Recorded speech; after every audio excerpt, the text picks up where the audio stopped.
yali Aizon T ye yayima nti omukwano gubanga omuki naye bwe tukusooka ogufuna tulayira ogukuuma naye gye tumalira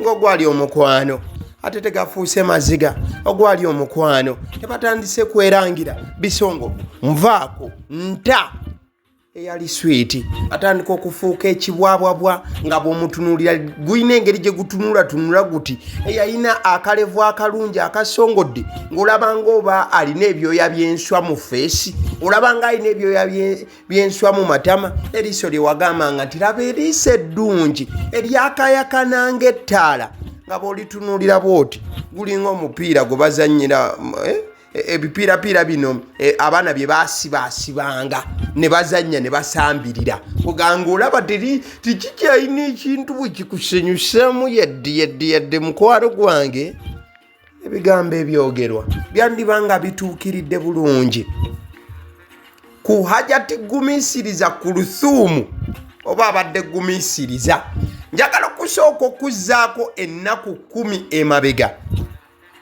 ng'ennaku z'omwezi 6 Dr. Kulthum yavaayo n'awaana omwami we ebitenkanika nga bw'olaba positi eyo. Infact olunaku olwo omukyalo ono yakola positi nnyingi eziraga nti ali mukwano omungi ne bbaawe amanyiddwa nga innyini ya Akram.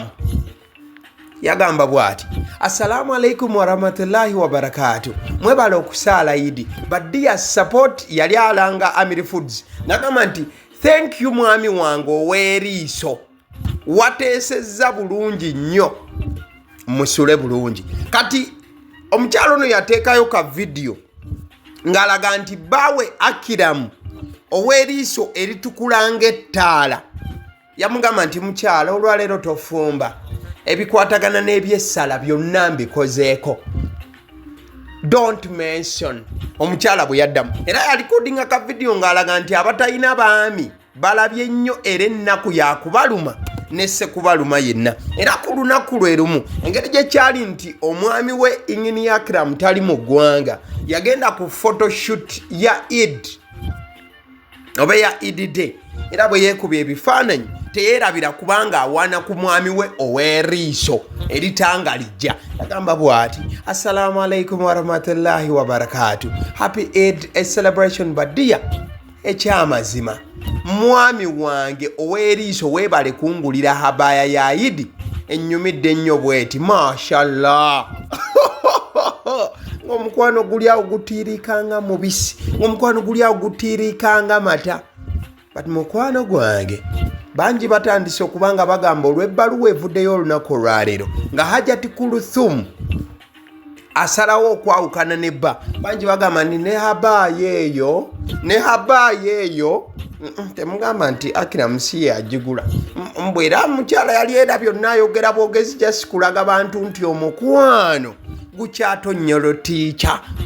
Wayise ennaku 10 zokka olunaku olwaleero ng'ennaku z'omwezi 16 tubadde nno matumbi ga budde ssaawa awo nga 10 ez'okumakya.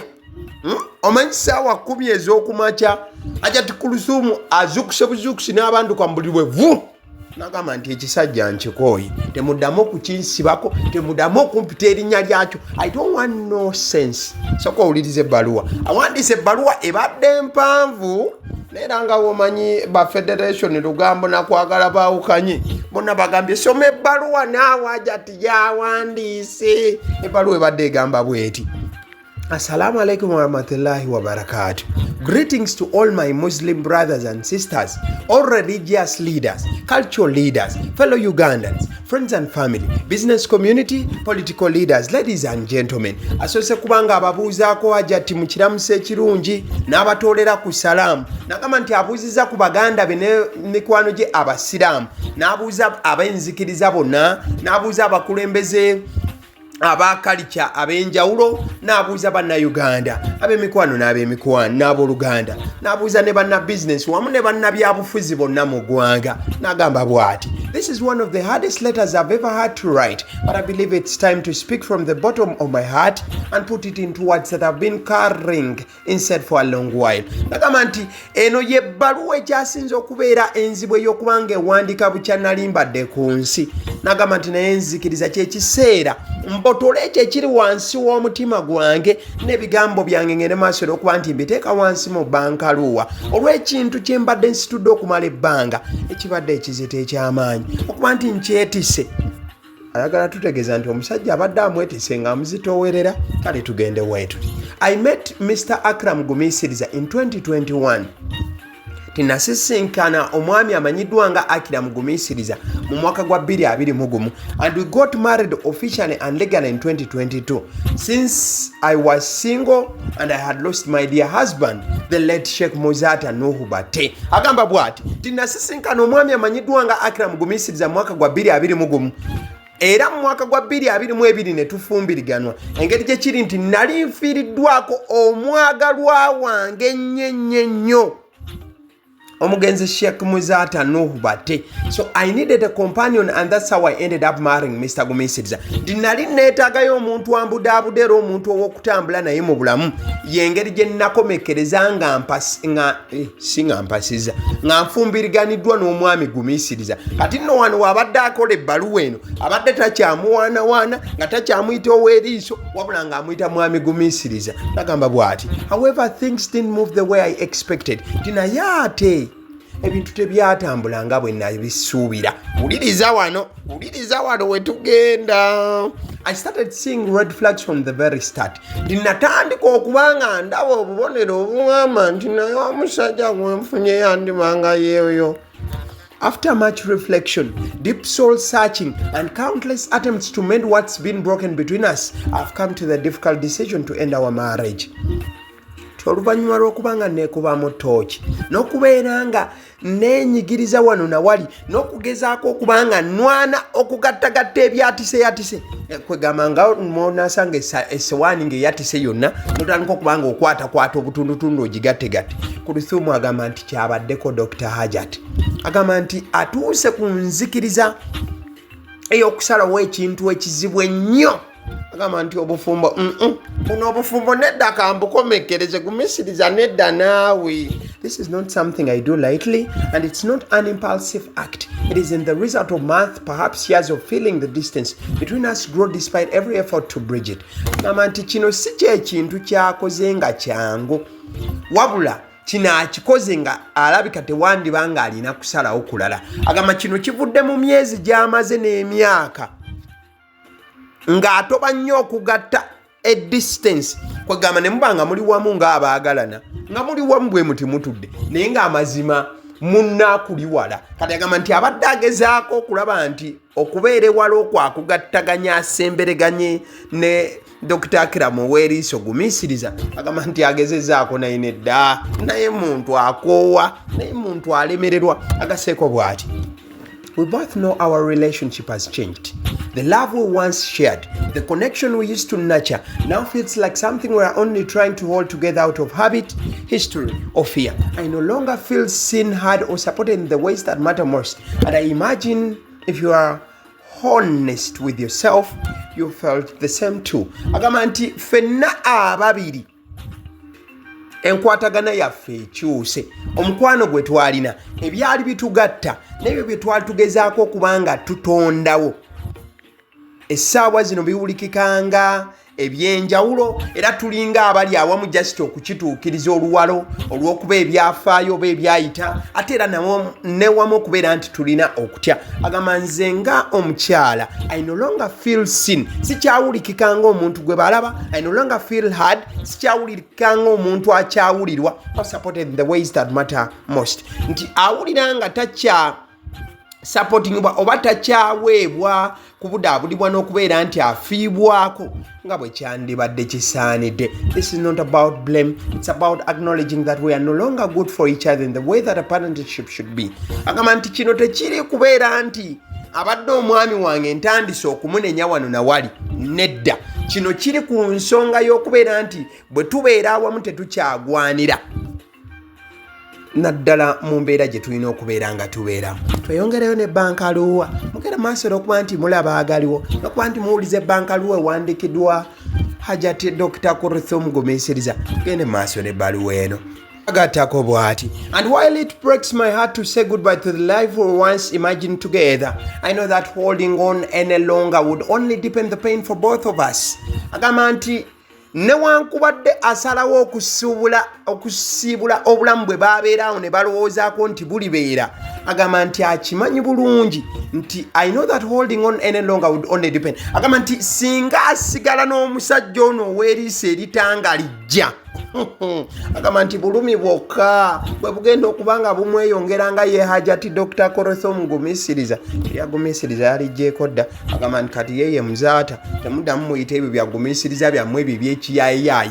I want this process to be as respectful and cooperative as possible.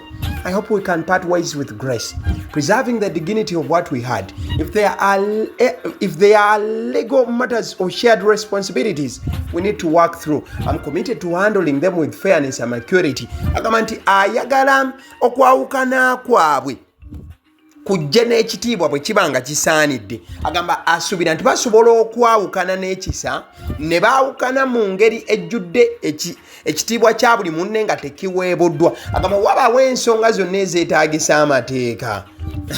I'm committed to handling them with fairness and maturity. Agamba nti n'oba naaba basazeewo kugenda mu mateeka yagenda kukozesa obwerufu n'embeera ya kintu kikulu, tagenda kubanga ateekawo mbeera ya kusoomoza na kubeera nti kuwanyisiganya bisongovu here and there. Please understand, this letter is not meant to hurt you.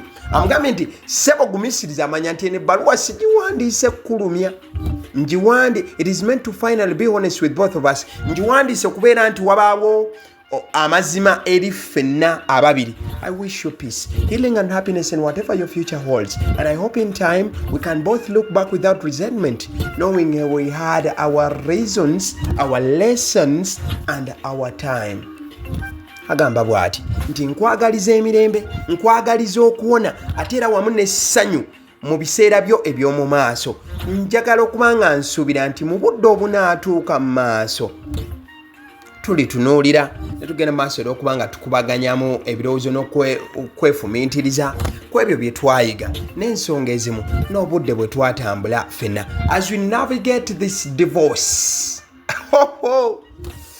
Ebbaluwa wano weesinza okulumira Haji gumiisiriza nti nga tugenda okuyita mu kwawukana kwaffe. I want to acknowledge the spiritual and the religious weight this decision carries.